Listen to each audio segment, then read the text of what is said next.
நேர்களே, ஒரு 4-5 தினங்களுக்கு முன்பு தமிழ்நாடு அரசு சார்பில் முதலமைச்சர் முன்னாளில் மேஸ்ட்ரோ இசைஞானி இளையராஜா அவர்களுக்கு நடந்த ஒரு பாராட்டு விழாவில் இப்போது ரஜினிகாந்த் அவர்களும் இளையராஜா அவர்களும் பேசியது ஒரு பெரிய சர்ச்சை ஏற்படுத்தி இருக்கிறது. இதெல்லாம் எதுக்கு சார் நீங்க பேசணும் அப்படின்னு நீங்க நினைக்க கூடாது. ஏனென்று கேட்டால், அதிகம் கவனிக்கப்படுகிற ஆளுமைகள் தான் இந்த 2 பேரும். 82 வயதுக்கு மேலாகிவிட்டு இருக்கிறது இளையராஜா அவர்களுக்கு, 73 வயதாகி இருக்கிறது திரு ரஜினிகாந்த் அவர்களுக்கு. அவங்க அப்படி என்ன பேசினாங்க என்பது நாம இங்க கவனிக்கணும்.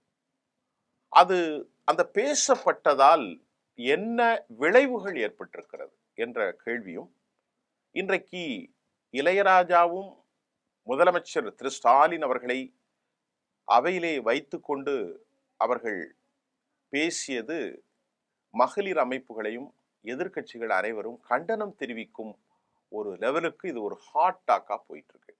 நாம நமது செய்தியின் பார்வையில இது போகணுமா போகக்கூடாதா அல்லது வீணான பேச்சா என்பதை இங்க பார்க்க போறோம். இப்ப இளையராஜா அவர்கள் இன்றைக்கும் வலிமையாக நிகழ்ச்சிகளை நடத்தக்கூடிய ஒருத்தர்.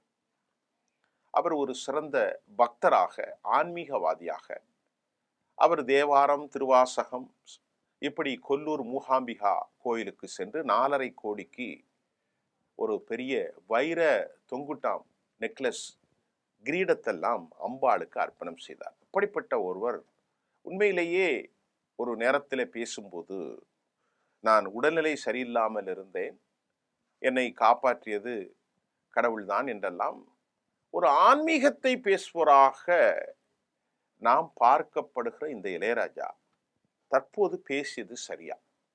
ரஜினிகாந்த் அவரை அசிங்கப்படுத்தி இருக்கிறாரா அல்லது 2 பேரும் அசிங்கப்பட்டிருக்கிறார்களே? நுழலும் தன் வாயார் கெடும் என்பது போன்று 80 வயதிற்கு மேல் இந்த கேவலத்தை இவர்கள் ஏன் பெற வேண்டும்? இது தேவையா? இப்படித்தான் பலர் வைக்கிறார்கள். நாம் அதை எப்படி பார்க்கிறோம்? இந்த செய்தியை பார்த்தா தான் நாம பேச முடியும். இது எல்லோருக்கும் தெரிந்த செய்தி தான். 5 நாட்கள் ஆகியிருக்கிறது. ஒரு செய்தி வந்தவுடனே பரபரப்புக்காக நாம் பேசிவிட முடியாது. நம்முடைய நண்பர் பாண்டியன் அவர்கள் நிறைய பேசியிருக்கார். நாம் அப்படி பேசல. நிறைய யூடியூப் தளங்கள்ல போகுது. அதிசய மனிதர் என்றால் அது இளையராஜா தான். இது யாருடைய வார்த்தை? ரஜினிகாந்த் அவருடைய வார்த்தை. என் கண்ணால் பார்த்த அதிசயம் இளையராஜா. அதெல்லாம் ஒன்றும் தப்பு இல்லையே. அந்த அளவுக்கு அவர் நிறைய ஆயிரக்கணக்கான பாடல்களை போட்டிருக்காரு. அது மட்டும் இல்லாம மக்களின் நாடி நரம்பு, அனைத்து மக்களின் நாடி நரம்பு, இரத்தத்தில் அவரது பாடல்கள் உறைந்துள்ளது. கூலி படத்தில் கூட அவரது பாடல்களை நாம் பயன்படுத்தினோம். இசைஞானியாக அவரை எல்லோருக்கும் தெரியும். இதெல்லாம் ரஜினிகாந்த் சொல்றார். என்ன தெரியும்? இசைஞானியாக அவரை உலகம் அறியும். 50 ஆண்டுகளாக இசை அமைத்து வருகிறார். 50 வருடங்களில் 1500 படங்கள், 8000 பாடல்கள் உட்பட பல சாதனைகளை அவர் படைத்திருக்கிறார். இது சாதாரண விஷயம் இல்லைங்க. அவர் செய்தது எல்லாம் எவ்வளவு பெரிய சாதனை தெரியுமா? அடுத்து ரஜினிகாந்த் இவ்வாறு பேசுகிறார். இப்படிதான் பேசின ரஜினிகாந்த் திரும்பி இப்படி பேசுறார். இளையராஜா ராகங்களை அள்ளி அள்ளி கொடுப்பவர்.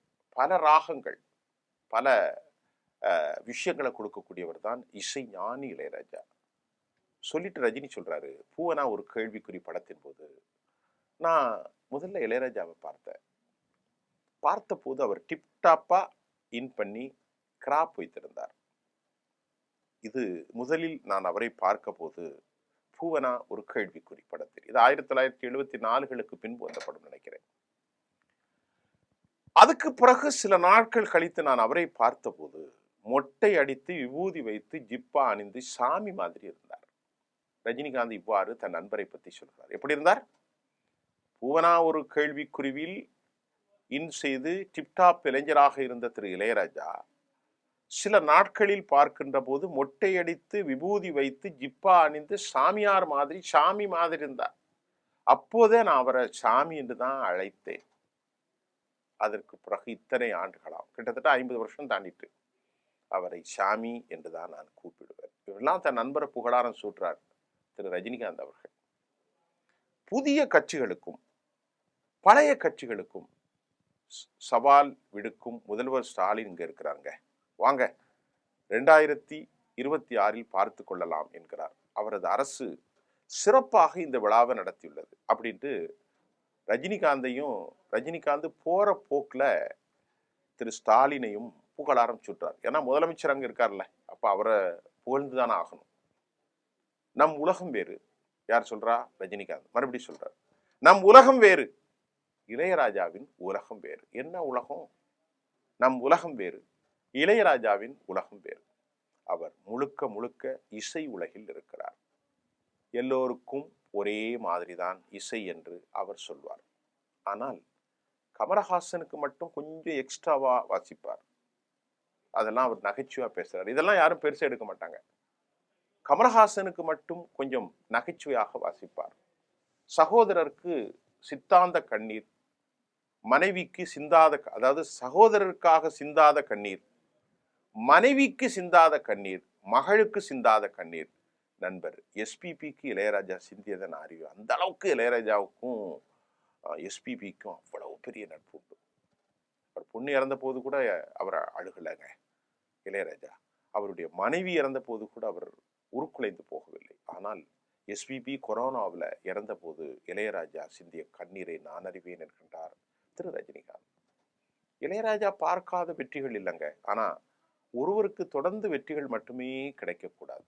அவ்வப்போது தோல்விகளையும் சந்திக்க வேண்டும். அப்போதுதான் வெற்றியினுடைய அருமை தெரியும். இளையராஜா கொடிகட்டி பிறந்த போது வேறொரு இசையமைப்பாளர் வந்தார். அவர் வந்த பிறகுதான் மிகப்பெரிய தயாரிப்பாளர்கள், இயக்குனர்கள், நான் உள்பட பலர் அந்த புதிய இசையமைப்பாளர்கிட்ட சென்றோம். ஆனால் அவர் என்ன நடந்தாலும் டி நகர்லேருந்து பிரசாத் ஸ்டுடியோவுக்கு காலை 6 மணிக்கு இளையராஜாவின் கார் எப்போதும் போல் சென்று கொண்டே இருந்தது. இளையராஜாவுடைய சகோதரர் பாஸ்கர் மறைந்தார். பிறகு இளையராஜாவின் மனைவி ஜீவா மறைந்தார். உயிராக நினைத்த மகள் பவதாரணியும் மறைந்தார். ஆனால் எதுவுமே இளையராஜாவை பாதிக்கலைங்க.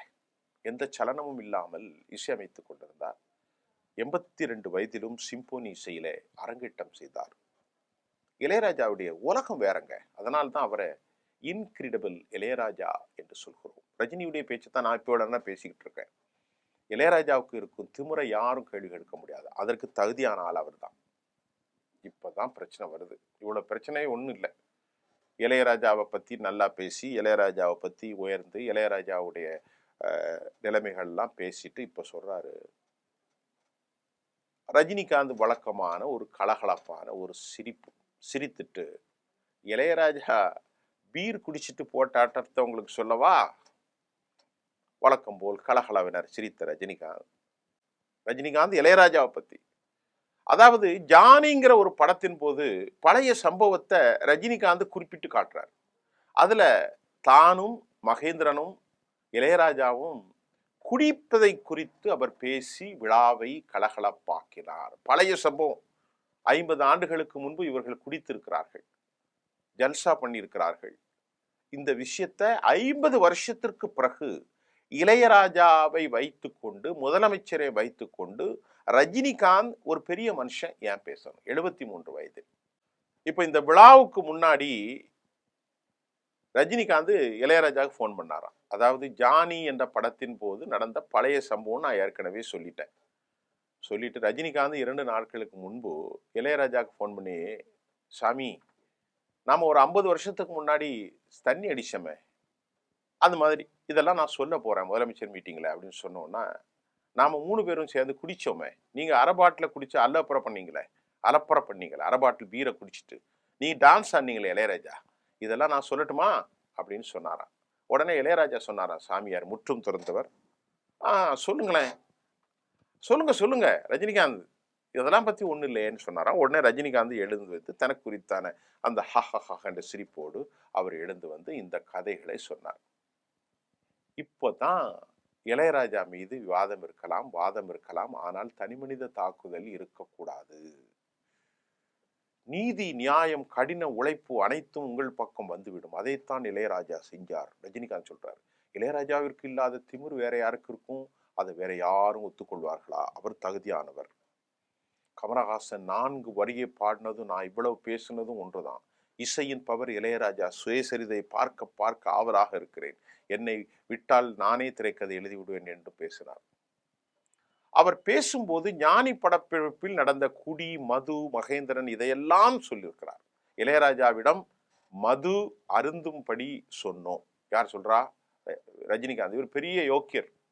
இளையராஜாவிடம் மது அருந்தும்படி நாங்க தான் சொன்னோம். அப்போது அவர் பாட்டில் மது குடித்து விட்டு, அரை பாட்டில் மதுவை குடித்து விட்டு இளையராஜா போட்ட ஆட்டம். இளையராஜா அந்த விஷயத்தெல்லாம் பத்தி பேசிட்டு அதாவது ஜானி படத்துல அவங்க தண்ணி போட்டதை பத்தி எல்லாம் பேசி கேவலப்படுத்தி தனக்கு மீது மலத்தை அள்ளி பூசுகிற ஒரு கேவலத்தை உருவாக்கியது இந்த சம்பவத்தின் தான். என்ன தெரியுமா? ரஜினிகாந்த் இவ்வாறு சொல்றார். அவர் ஊரில் இருக்கிற கிசு பட்டியெல்லாம் பேசினார். அதாவது பொம்பளை விவகாரத்தெல்லாம் பேசினாராம். எந்த ஹீரோயின்கள் யாரை வச்சிருக்கிறாங்க, எந்த ஹீரோயின் பற்றிய கிசு தான் இளையராஜாவிடம் பெரிய காதல் இருக்கிறது. அதுதான் அவர் இசையெல்லாம் இப்போது அவர் மாற்றிவிட்டார். இன்னும் அவரை பற்றி நிறைய விஷயங்கள் இருக்கிறது. இதை இன்னொரு முறை நான் வைத்துக் கொள்கிறேன் என்று சொல்லி மேடையை கலகலப்பாக்கிறார். உடனே இளையராஜா சிரித்தபடி ரஜினி இல்லாததையெல்லாம் சொல்லிவிட்டு போகிறார் என்று சொன்னார். விழாவில் அவர்கள் இருவருடைய வெளிப்படையான பேச்சு சிரிப்பலை ஏற்படுத்தியது. இதுக்கப்புறம் காங்கிரஸ் கட்சியினுடைய பொன் கிருஷ்ணமூர்த்தி நமது நண்பர் அவர் ஒரு கருத்தை தெரிவிக்கிறாரு. இளையராஜாவுக்கு பாராட்டு விழா தெரிவிக்கும் அரசு விழாவில் மதுவுக்கு பெரிய விளம்பரம் கொடுத்துள்ளார்.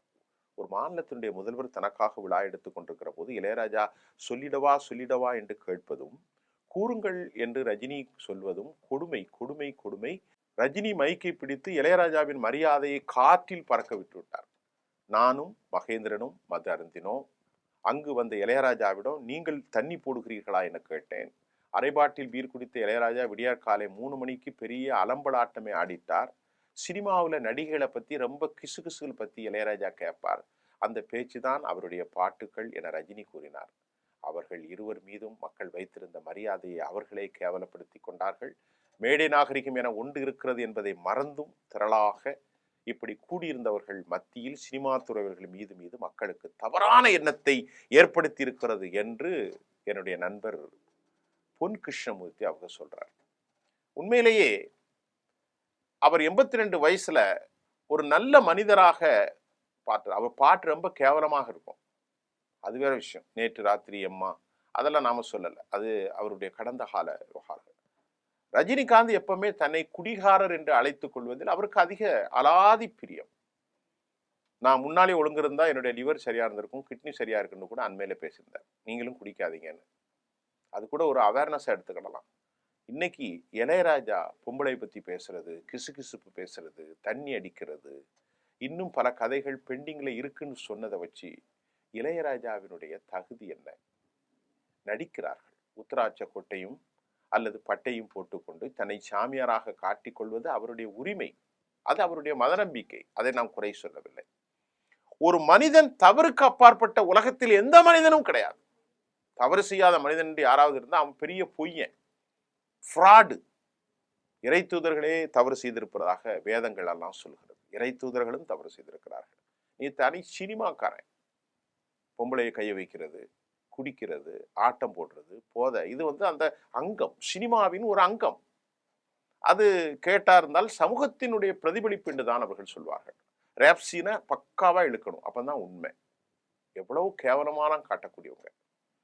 அதற்கெல்லாம் நாம் வரம்பு செய்ய முடியாது. ஏன்னா இன்றைக்கு சினிமா இல்லாத ஒரு ஆட்சி இல்லை என்ற ஒரு லெவல் போயிட்டு, அதெல்லாம் தனிப்பட்ட முறையில கலையாக இருந்தது. அந்த காலத்தில் மிகச்சிறந்த கலையாக இருந்தார்கள். ஆனால் கிட்டத்தட்ட 82 வயசு வாழ்க்கையினுடைய முழு பகுதியை நிறைவடைந்த நிலையில வலிமையாக இருக்கக்கூடிய இளையராஜா, அவரை பத்தி 73 வயசுல இன்னைக்கு கூட படம் போடனா பல 100 கோடி சம்பாதிக்கிற திரு ரஜினிகாந்த் கலகலப்புக்கு என்ன வேலை? கலகலப்புக்கு எவ்வளவோ சம்பவம் இருக்கு. நீங்க 2 பேரும் போகும்போது ஹோட்டல்ல சாப்பிட்டது, தங்குனதை பத்தி எல்லாம் நிறைய சம்பவம் இருக்கு. அதெல்லாம் பத்தி பேசலாமே.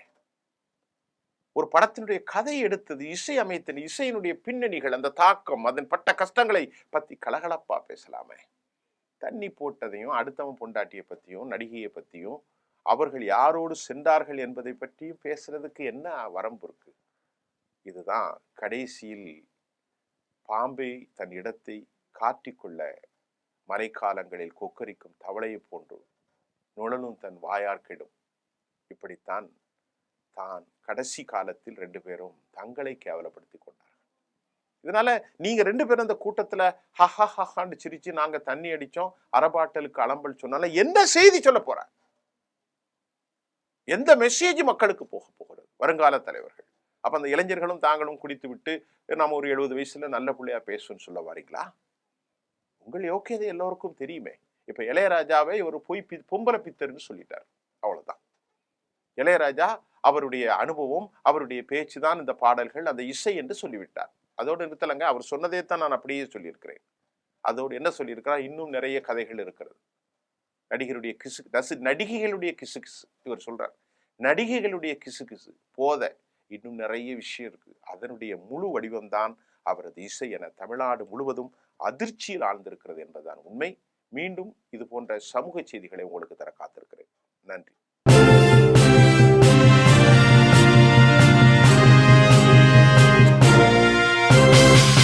உடனுக்குடன் அப்டேட் தெரிந்து கொள்ள ஜெம் டிவி தமிழ் ஆப்பை இன்ஸ்டால் செய்யவும்.